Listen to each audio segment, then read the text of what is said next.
तो मोदी जी रिटायर होने चाहिए। मोदी जी में ऊर्जा है ना, वो 6 घंटा ऊर्जा बताओ यार उम्र क्या।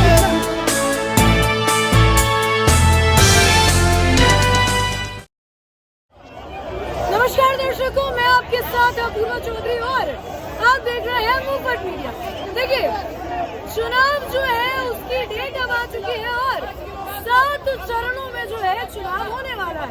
19 अप्रैल से 1 जून तक चुनाव चलेगा और 3 दिन बाद यानी 4 को नतीजे आ जाएंगे। पता चल जाएगा कि ये जो इतने समय से तैयारी चल रही है उस प्रधानमंत्री की कुर्सी की सीट के लिए, उस पर कौन विराजमान होने वाला है। अब देखिए, जनता से पूछते हैं वो किसको सीट पर देख रहे हैं। क्या नाम है भाई साहब और कहाँ के रहने वाले हैं? मेरा नाम मनोज कुमार है, मैं बिहार से रहने वाला। क्या बात है मनोज कुमार जी, ये बताइए क्या लग रहा है कौन उस कुर्सी पर विराजमान होगा?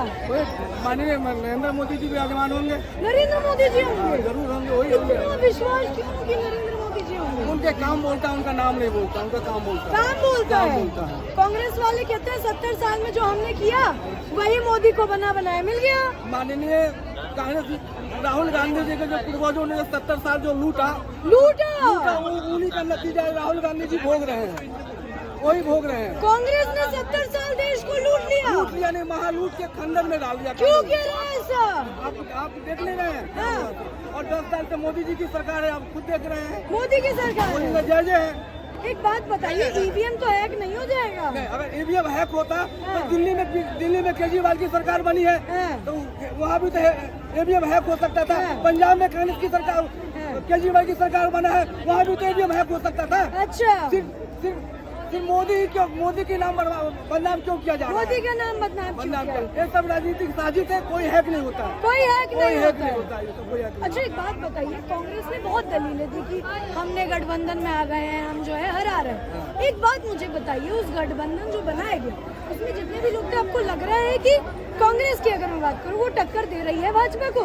कांग्रेस में जितने भी नेता लोग हैं सब रिटायरमेंट है, रिटायरमेंट है, पेंशन भोगी है। उन्हें अब आराम करना चाहिए, किसी मंदिर में जाके संत बन जाना चाहिए। उन्होंने 70 साल तक लूटा। पेंशन की उम्र कितनी होती है? 60 साल बाद होती है। तो मोदी जी रिटायर होने चाहिए। मोदी जी में ऊर्जा है ना, वो 6 घंटा ऊर्जा बताओ यार उम्र क्या बताओ। ऊर्जा तो होती है ना, एक 25 साल के नौजवान, एक 25 साल के नौजवान होती है, एक 40 साल का बूढ़ा होता है। रिटायरमेंट की उम्र कितनी? 60 साल। ठीक है, तो आपके हिसाब से मोदी रिटायर हो जाने चाहिए। ऊर्जा की बात 90 साल का कोई ऊर्जावान है तो लगा रहे। अगर वो रिटायर हो जाएंगे तो देश रिटायर हो ठीक है, मोदी के माहौल में मोदी है वो रिटायर हो जाएंगे तो देश रिटायर हो जाएगा। मोदी है तो मुमकिन है, मोदी है तो मुमकिन है।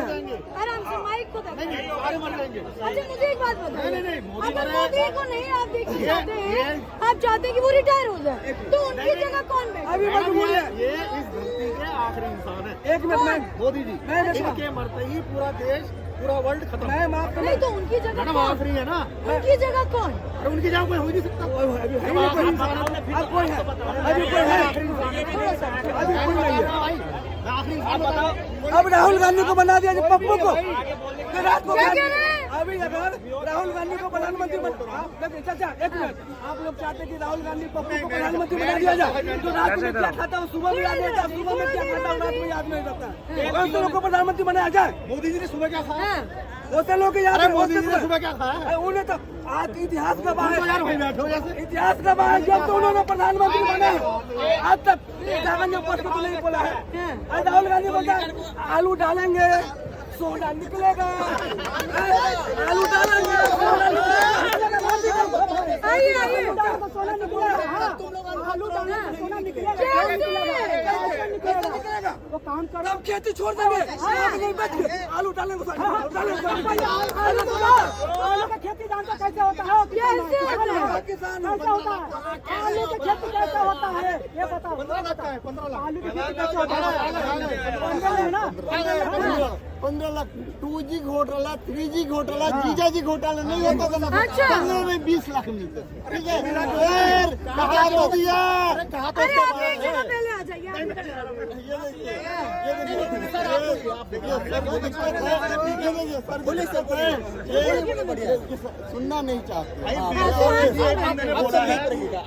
आप आ जाइए आगे, आइए ना। देखिए भारत के प्रधानमंत्री ने देश को कैसे बर्बाद किया, मैं बताता हूँ। कैसे बर्बाद? टॉप 10 में नहीं आते थे, टॉप 5 में आते हो। दुनिया की 5वीं सबसे बड़ी अरे इकोनॉमी गरीब बना की दिया। बेरोजगारी खत्म नहीं हो रही है, देश बिल्कुल गरीबी में डूब रहा है, बेरोजगारी नहीं जा रही है, सब विपक्ष छाती पीट रहा है। देखिए मैं 2014 के बाद गरीब हुआ हूँ, मैं नया गरीब हुआ हूँ। यही चांदनी चौक पे प्राइवेट जेट हुआ करती थी मेरी, यही लैंड हुआ करती थी। अच्छा 2014 के बाद गरीब हुआ मैं नया गरीब हुआ हूँ। ये भारतवासी जितने भी हैं 2014 के बाद गरीब हुए हैं। नहीं तो मैं कोठी में रहा करता था, BMW OD से घुमा क्या करता नाम है था। आपका? मेरा नाम अनुराग। अनुराग जी, ओडी कहाँ चली गई फिर अब? अरे ये मोदी सरकार ने ऐसी गरीबी मचाई है, ऐसी गरीबी मचाई कि क्या कहना। हम सड़क पे आ गए हैं। 2014 के बाद गरीब हुआ हूँ मैं, नया गरीब हुआ हूँ मैं। अच्छा एक बात बताइए सर, लग रहा है कांग्रेस इस बार मोदी को टक्कर दे पाएगी ये देखिए या राहुल गांधी? राहुल गांधी आएंगे, आएंगे? 300 लाएंगे इटली में नानी के घर। यहाँ तो पॉसिबल नहीं है, यहाँ पे पॉसिबल नहीं है, यहाँ possible यहाँ नहीं पे है। नहीं है, यहाँ है ना। ये लोग कहते हैं चाय वाला, एक दिल्ली के राजा कहते हैं चौथी पास राजा, चौथी पास राजा। कौन दिल्ली के राजा? अरे हमारे अरविंद केजरीवाल। अच्छा। मैं रिस्पेक्ट करता हूँ, IITian है, अच्छी हाँ। बात है। हाँ। ये देखिए वो कहते हैं चौथी पास राजा, चौथी पास राजा। हाँ। ये चौथी पास राजा दुनिया की 5वीं सबसे बड़ी इकोनॉमी बना दिया। हमको तो भैया ऐसा ही राजा चाहिए, हमको अच्छा। ये नहीं चाहिए। मैं क्या बताऊँ, वो दिल्ली के महाराज कहते थे कुछ नहीं लूंगा साहब, हाँ। कुछ नहीं लूंगा, कुछ नहीं छोड़ूंगा। वो है केजरीवाल। और अच्छा। केजरीवाल के बारे में क्या कहना, वो मतलब कि इनके बारे में सुबह हो जाएगी इंट्रोडक्शन। ठीक है, मुझे एक बात बताइए, अगर मैं कांग्रेस की बात करूं, कांग्रेस कह रही है कि हम जो है मजबूत है बहुत, हम टक्कर दे देंगे। लेकिन अगर थोड़ा आगे आइए, अगर मैं राहुल गांधी और प्रियंका वाड्रा की बात करूं, ये दोनों जो है अमेठी और रायबरेली दोनों से चुनाव नहीं लड़ रहे हैं। क्या लग रहा है, क्या कारण है? देखिए मैं राहुल गांधी पे एक जवाब देना चाहता हूँ। आपका उत्साह खत्म हो गया? नहीं, मैं राहुल गांधी को जवाब देना चाहता हूँ। हाँ। मैं बीजेपी जहाँ तक नहीं सोच सकती है, हाँ। वहाँ तक राहुल गांधी सोच सकती है। अच्छा। ये देखिए कहाँ चलेगी, केरला, हाँ। वायनाड, हाँ। जहाँ तक बीजेपी नहीं सोच सकती है। अरे वहाँ तो समुंदर है भैया, वहाँ कोई चुनाव ही नहीं लड़ सकता है। ये देखिए बहुत दूर की सोचते हैं। हाँ। अभी अब की बार कहीं वो इटली मत चले जाए नानी के घर, वहाँ तो जरूर जीत जाएंगे, मुझे ऐसा लगता है।